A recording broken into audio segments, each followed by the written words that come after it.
जय श्री राम। ओम। प्रसार पूरी दुनिया में बढ़ रहा है। हजारों वर्षों से मौजूद संस्कृत का सम्मान नहीं करते। संस्कृत भाषा जानने को ये पिछड़ेपन की निशानी मानते हैं। आशीर्वाद देने के लिए उपस्थित पूजनीय जगत गुरु श्री रामभद्राचार्य जी, उपस्थित अन्य सभी महानुभाव, देवी और सज्जनों, मैं चित्रकूट की परम पावन भूमि को पुनः प्रणाम करता हूं। मेरा सौभाग्य है कि आज पूरे दिन मुझे अलग अलग मंदिरों में प्रभु श्री राम के दर्शन का अवसर मिला और संतों का आशीर्वाद भी मिला है।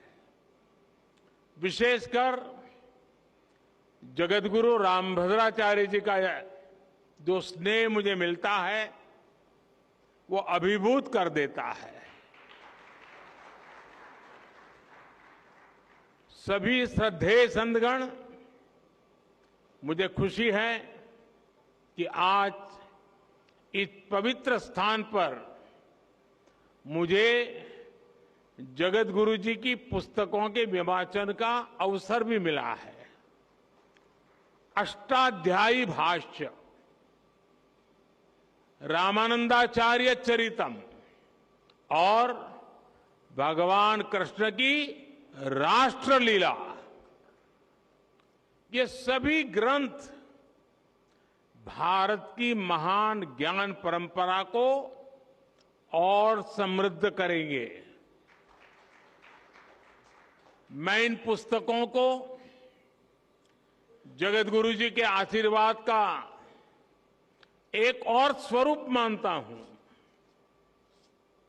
आप सभी को मैं इन पुस्तकों के विमोचन पर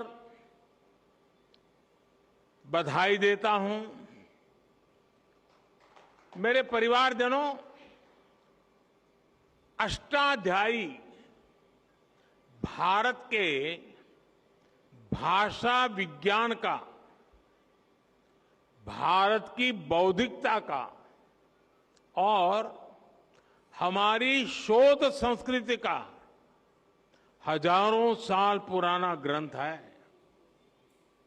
कैसे एक एक सूत्र में व्यापक व्याकरण को समेटा जा सकता है, कैसे भाषा को संस्कृत विज्ञान में बदला जा सकता है, महर्षि पाणिनि की हजारों वर्ष पुरानी रचना इसका प्रमाण है।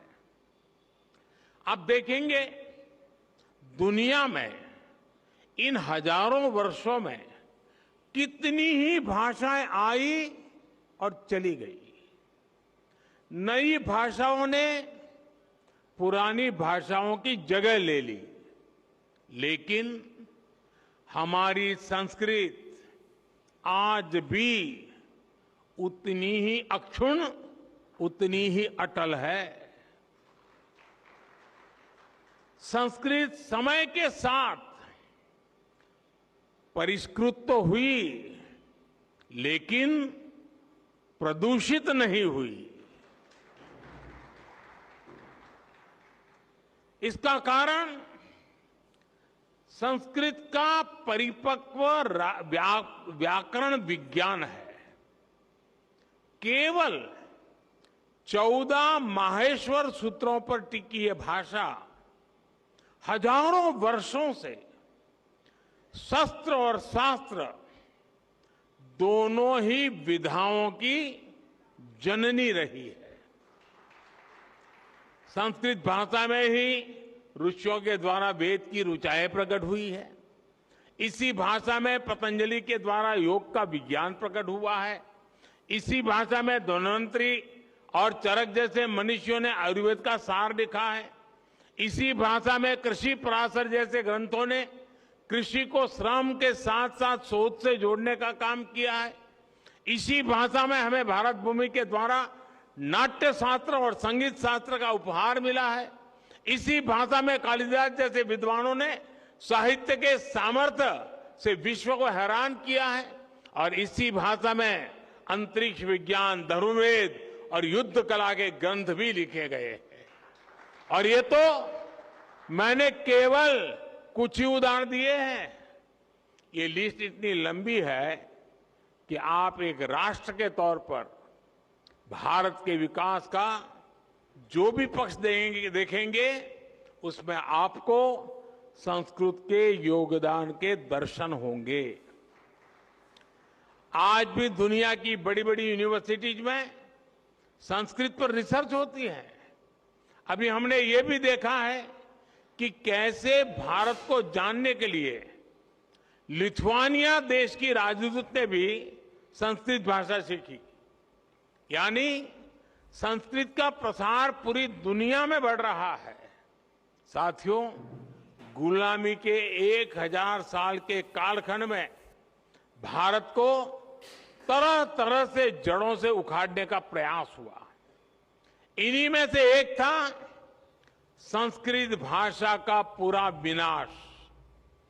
हम आजाद हुए, लेकिन जिन लोगों ने गुलामी की मानसिकता नहीं गई, वो संस्कृत के प्रति वैर भाव पालते रहे।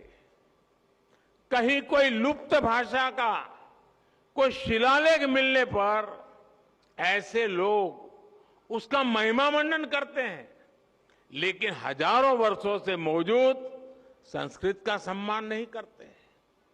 दूसरे देश के लोग मातृभाषा जाने तो ये लोग प्रशंसा करेंगे, लेकिन संस्कृत भाषा जानने को ये पिछड़ेपन की निशानी मानते हैं।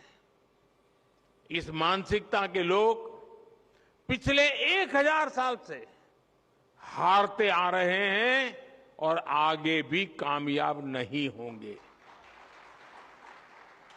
संस्कृत केवल परंपराओं की भाषा नहीं है, ये हमारी प्रगति और पहचान की भाषा भी है। बीते 9 वर्षों में हमने संस्कृत के प्रसार के लिए व्यापक प्रयास किए हैं। आधुनिक संदर्भ में अष्टाध्यायी भाष्य जैसे ग्रंथ इन प्रयासों को सफल बनाने में बड़ी भूमिका निभाएंगे। मेरे परिवारजनों, रामभद्राचार्य जी हमारे देश के ऐसे संत हैं जिनके अकेले ज्ञान पर दुनिया की कई यूनिवर्सिटीज स्टडी कर सकती है।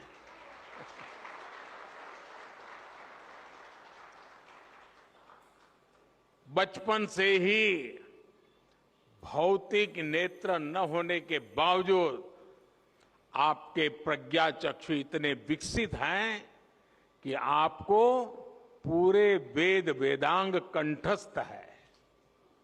आप सैकड़ों ग्रंथों की रचना कर चुके हैं। भारतीय ज्ञान और दर्शन में प्रस्थानत्रयी को बड़े बड़े विद्वानों के लिए भी कठिन माना जाता है। जगत गुरु जी उनका भी भाष्य आधुनिक भाषा में लिख चुके हैं।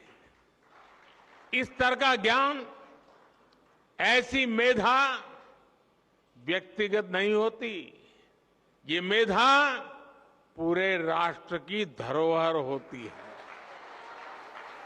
हमारा भारत अब स्वच्छ भी बन रहा है और स्वस्थ भी बन रहा है। मां गंगा की धारा भी निर्मल हो रही है। हर देशवासी का एक और सपना पूरा करने में जगत गुरु रामभद्राचार्य जी की बहुत बड़ी भूमिका रही है।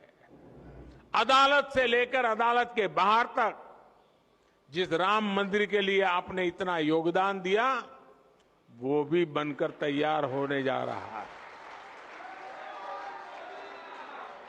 और अभी 2 दिन पूर्व ही मुझे अयोध्या में श्री राम जन्मभूमि तीर्थ क्षेत्र ट्रस्ट द्वारा प्राण प्रतिष्ठा समारोह में शामिल होने का निमंत्रण मिला है। इसे भी मैं अपना बहुत बड़ा सौभाग्य मानता हूं। सभी संतगण आजादी के 75 वर्ष से आजादी के 100 वर्ष के सबसे अहम कालखंड को, यानी 25 साल, देश जो अब उसे अमृतकाल के रूप में देख रहा है। एक बार फिर पूज्य जगतगुरु श्री रामभद्राचार्य जी को मैं आदरपूर्वक प्रणाम करता हूं। उनके आशीर्वाद हम सबको प्रेरणा दे, शक्ति दे, और उनका जो ज्ञान का प्रसाद है वो हमें निरंतर मार्गदर्शन करता रहे। इसी भावना को प्रकट करते हुए मैं हृदय से आप सबका बहुत बहुत धन्यवाद करता हूं। जय श्री राम। ओम आ ब्राह्मणो ब्रह्म वर्चसी जायता महाराष्ट्रे राजन्य।